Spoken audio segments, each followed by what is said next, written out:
I'm sure you're all aware of the fact that it's a maxim in the United States, a law of our national heritage, that we never discuss religion and politics. But any time two Americans sit down and have a discussion, it inevitably leads to matters of religion and politics. And any time that there's a discussion on religion, sooner or later, and most often it's sooner, the discussion focuses on some element of the doctrine of predestination. It's one of those things that mystifies us, and at the same time it stimulates our minds, and the bewilderment that we experience in the face of the concept of predestination sometimes will encourage us to dig more deeply into theology. And it's just one of those subjects that generates a lot of interest and discussion, and also controversy. And as I look at the history of Christian scholarship, we see that every great Christian teacher, every theologian that the church has ever produced, at some point or another has had to address this question of predestination.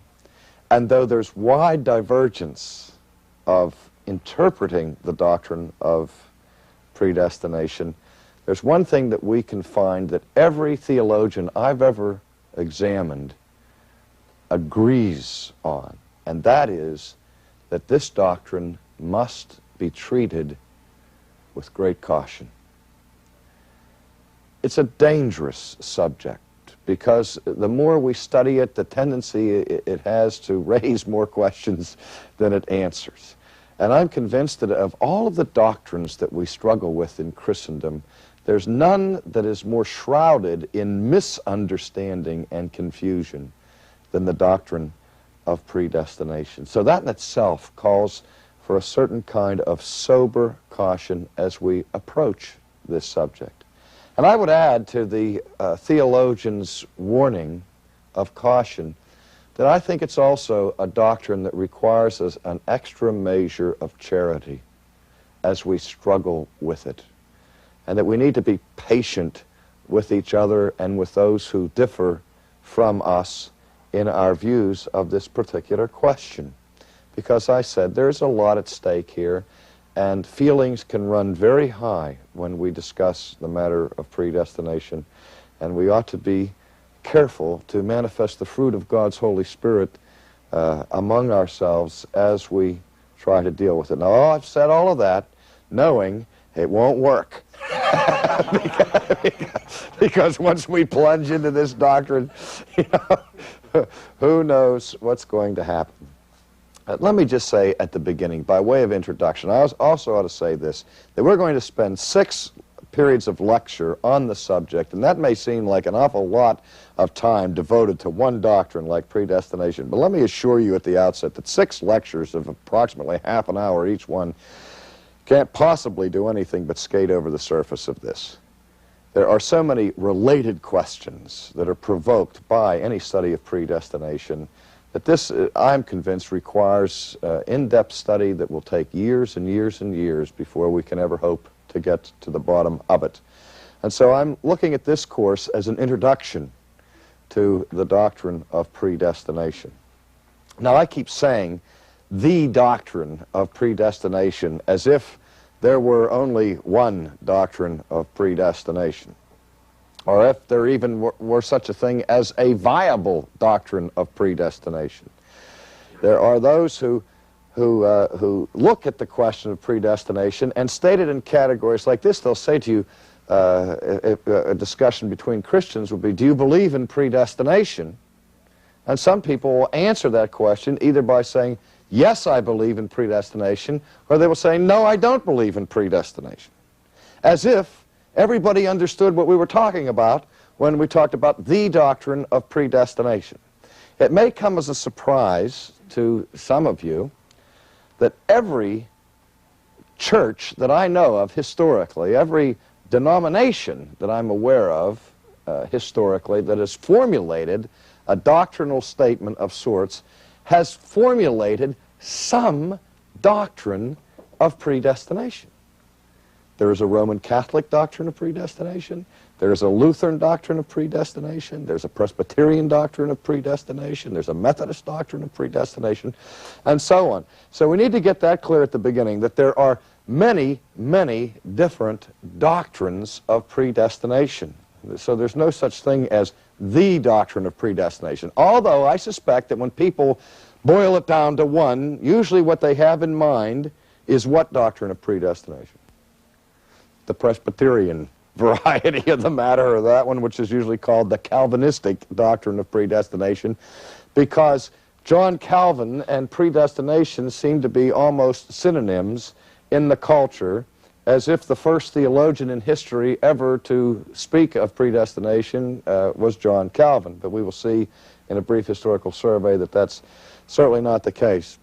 But what we're interested in this study is to look and try to discern the biblical doctrine of predestination. The reason why so many different denominations and different churches have doctrines of predestination is because the Bible speaks about predestination. And all Christians who take the Bible seriously are therefore led to taking the concept of predestination seriously, because it's a concept and a word that we find in the New Testament.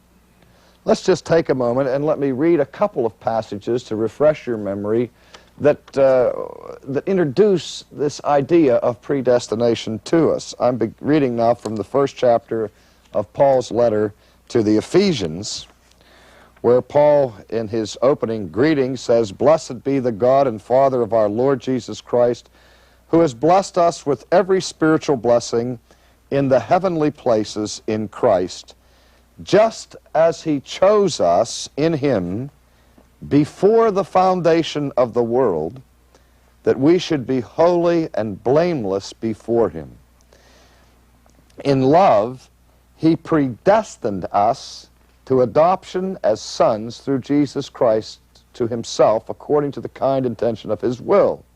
And then if we move on down the page in the first chapter of Ephesians, verse 11, "Also we have obtained an inheritance, having been predestined according to his purpose, who works all things after the counsel of his will." Now this, of course, is not the only place in the Bible that we encounter this concept of predestination, but I just read that passage so that everybody will see that the word predestination is a biblical word.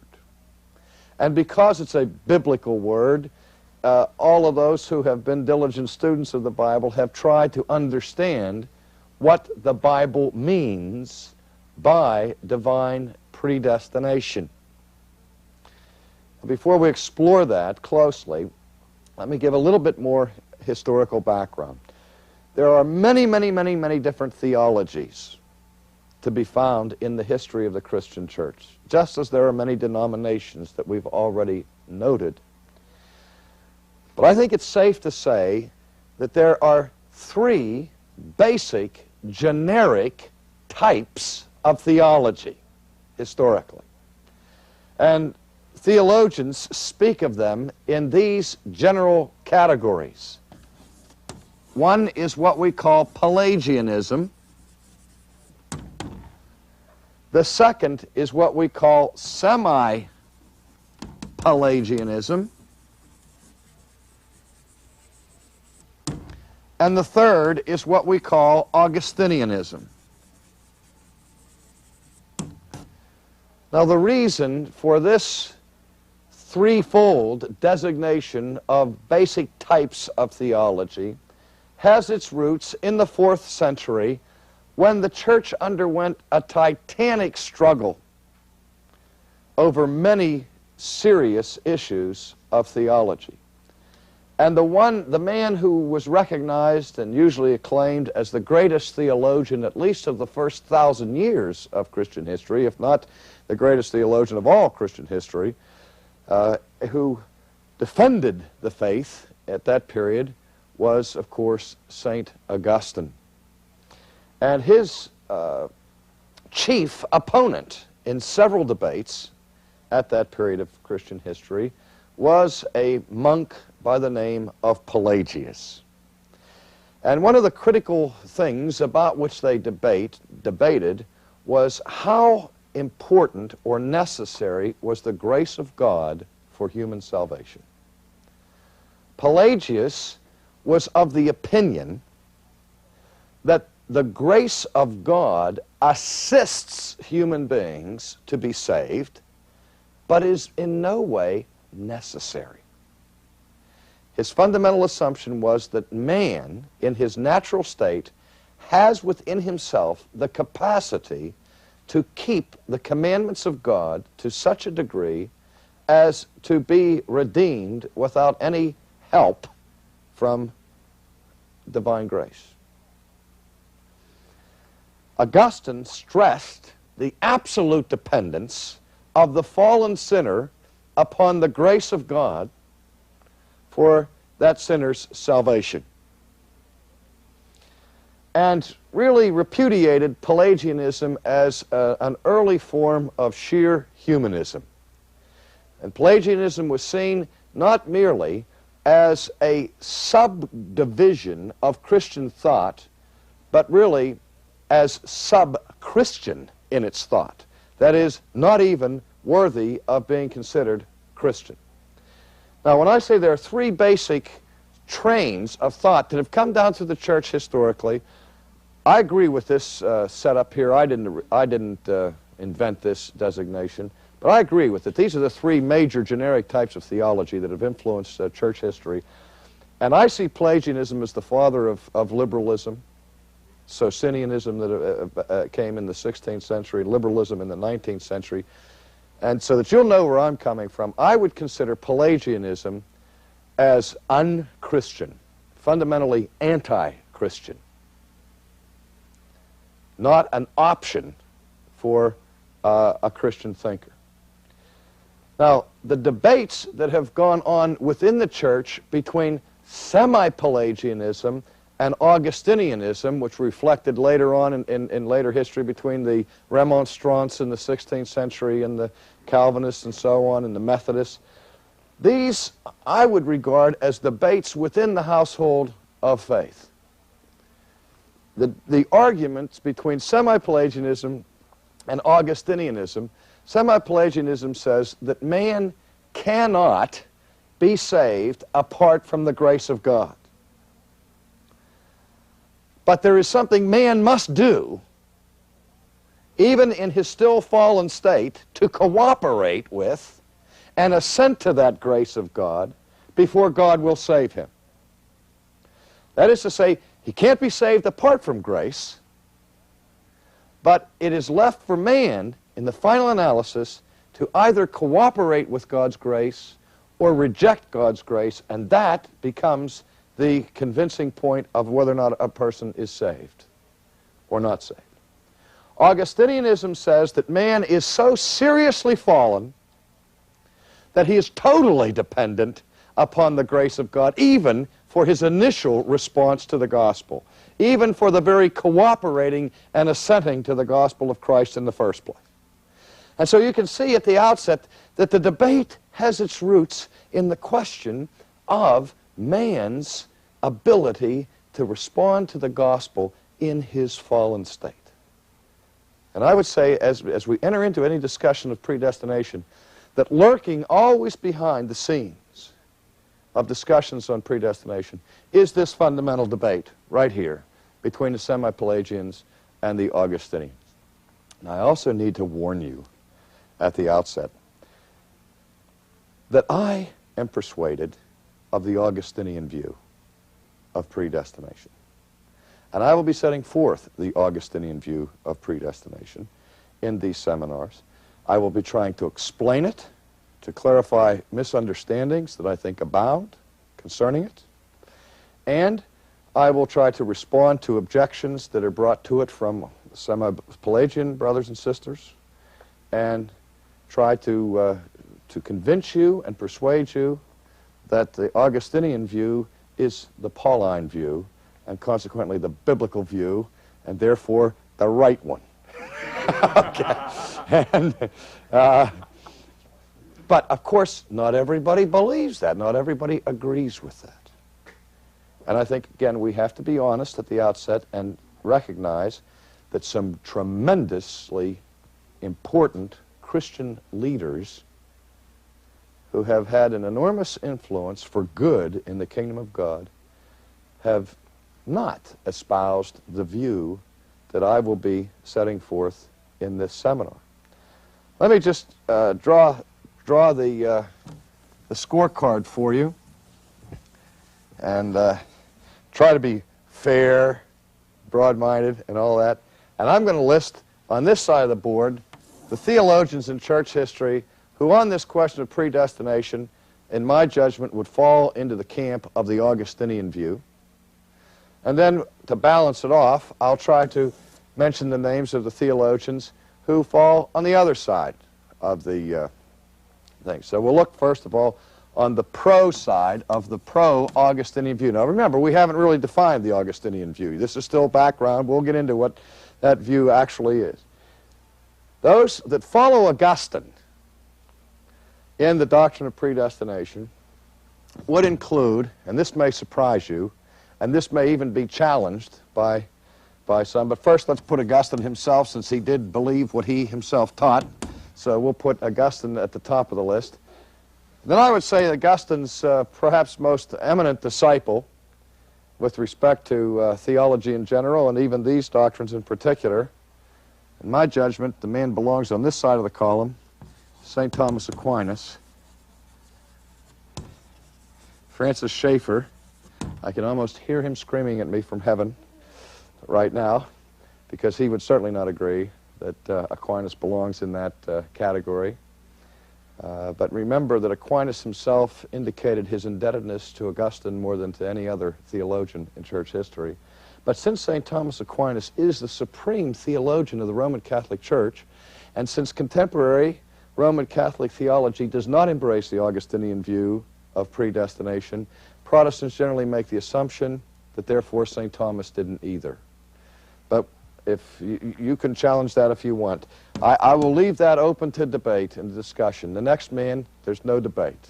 The next man definitely belongs with Augustine, and he is the Reformer's reformer, the man who most emphasized predestination in the 16th century, in the Reformation. And who was that? No, that wasn't John Calvin. John Calvin was his junior partner. The man who most adamantly defended the Augustinian view of predestination was Martin Luther. Now that comes as a surprise, because in the world today, Lutheranism lines up opposite Presbyterianism on this particular doctrine. That's because of a little quirk in church history, where shortly after Luther's death, the Lutheran body under the leadership of Philip Melanchthon took a different turn and did not follow Martin Luther in his articulation of the view of predestination. But I think it's safe to say that Luther wrote more on predestination than Calvin ever dreamed of, and that there's nothing in the doctrine of predestination that I can think of that John Calvin ever taught that Luther didn't teach first and louder. So then now we can stick Calvin in there as a junior partner, John Calvin, and then I would add to this side of the column Jonathan Edwards. Now, remember now, we're going to be honest and fair and above board about all this. Now, if you would ask me this question, R.C., who do you think are the 5 greatest theologians that ever lived? Okay? I would have no difficulty identifying the 5 greatest theologians that ever lived. They would be Augustine, Aquinas, Luther, Calvin, and Edwards. And I'll tell you what, they're way ahead of the next 5, whoever they may be. Now, as biased as that may be, I think that it would be safe to say that if we asked any 100 theologians from any different denominations who the greatest 10 theologians were in history, at least 98 out of that 100 would mention these 5 in the 10. I mean, here are recognizably 5 titans and giants of the Christian faith. And if they all agree on espousing the Augustinian view of predestination, does that mean that the Augustinian view of predestination is the correct one? Absolutely not, because these 5 men disagreed on many things, and though they agree on the essence of this particular matter, is no guarantee that their views individually or collectively are the first one. We carry no brief for the infallibility of human tradition or for the infallibility of Augustine, Aquinas, Luther, Calvin, Edwards, none of that, or even all of them together. But I'll say this, when those 5 agree on something, it gets my attention. Okay? And I labor this point for this reason, that so often the so-called Reformed view of predestination is lightly dismissed as a uniquely Calvinistic aberration in church history. And that's just historically untrue. Now let's look at the other side and see the great theologians that have fallen on the other side. Well, there's Pelagius. There is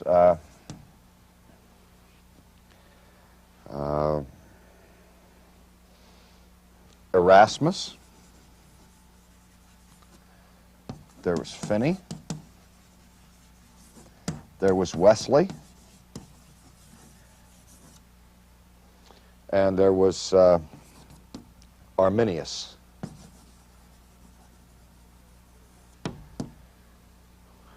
Which are some important names in church history.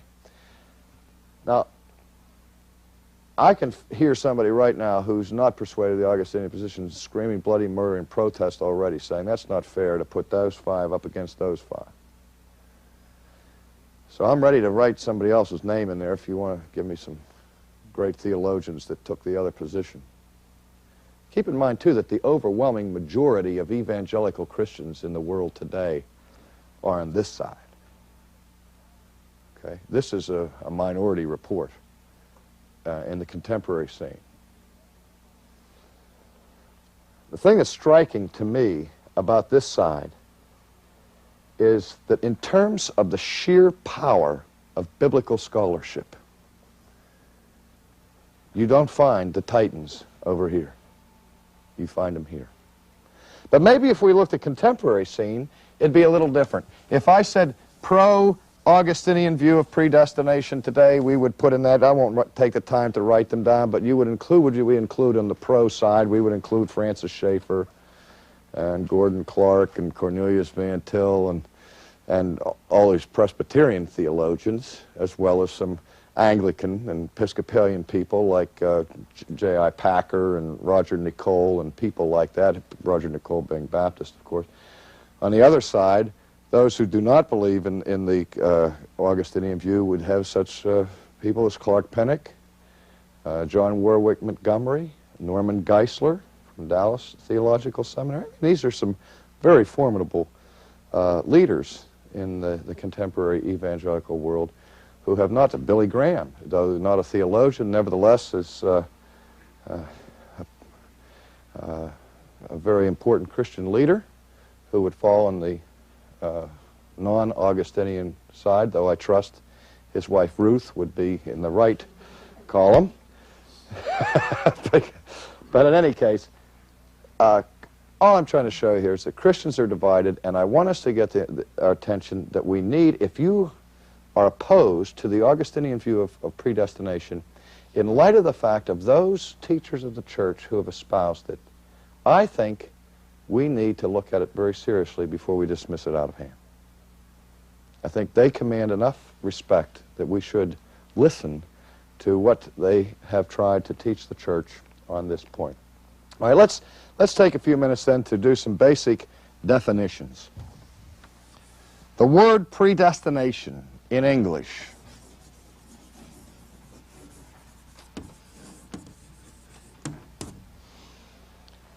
is made up of a prefix and a root. The prefix pre means before. And the word destination is a word we're all familiar with in the English language. Many of you came to Ligonier this week because Ligonier was your destination. It was the place to which you were going. Anytime you make travel reservations with your travel agent, the thing they want to know is, what is your destination? That is, where are you headed? Where do you hope to end up? Now, when we're talking about the doctrine of predestination,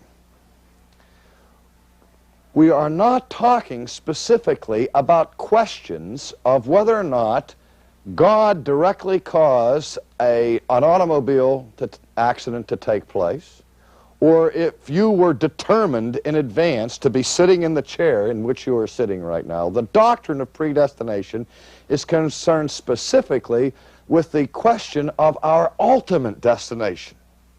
There are only two destinations open to us as human beings. Ultimately, they are heaven or hell. That is, to be in a state of salvation or to be in a state of damnation. And predestination proper is concerned not with those daily questions of whether or not I dropped this chalk on the floor, if that was predestined. That would fall under the theological heading of providence. And those questions are legitimate questions for theology. How much God's sovereignty is involved in our everyday actions and activities and so on. But the doctrine of predestination proper is concerned about the question of salvation. And predestination is concerned about something that takes place before we arrive at that destination. Predestination has to do with God's involvement in the ultimate outcome of our lives. Now this may strike you as strange, but both Augustinians and semi-pelagians agree that predestination is something that God does. Predestination has to do with God's choice regarding salvation. God's choice regarding the salvation of people. And this may also surprise you that both sides agree that God makes that choice about our ultimate destination before we are even born. Indeed, at the foundation of the world, as we just read in Ephesians, that God chose certain people at the foundation, before the foundation of the world. Now that may surprise you. John Wesley believed that. Philip Melanchthon believed that. I meant to put Philip Melanchthon on that list a moment ago too, but I didn't. But in any case, where the point of division is at this critical juncture.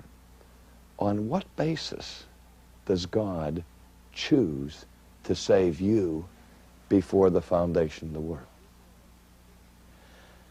Is God's choice to save you based upon his prior knowledge of something that he looks down the corridors of time and sees that you are going to do? And therefore, looking down the corridors of time, he knows, for example, that you're going to respond positively to the gospel, that you're going to choose Christ when the opportunity avails itself to you. And knowing that you are going to choose Christ, God then chooses you to be saved.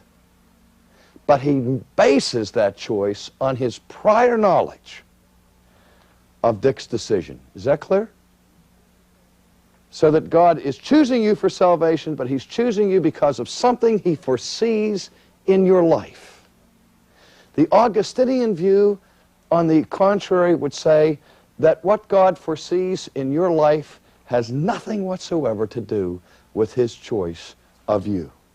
That his choice is sheerly by the good pleasure of his will, without any view to anything you may or may not do in the future. That's basically the heart of the issue, of whether or not the choice is with a view to what you do or without a view to what you do, or what you will do with respect to the proclamation of the gospel. Now, there are other things that we all hold in common, and then as we agree at certain points, then the divergencies come. And the first thing that every Christian agrees on is that the God that we worship is a sovereign God. How sovereignty works itself out in the matters of salvation is what divides us. And so in our next session, we're going to look at the concept of the sovereignty of God.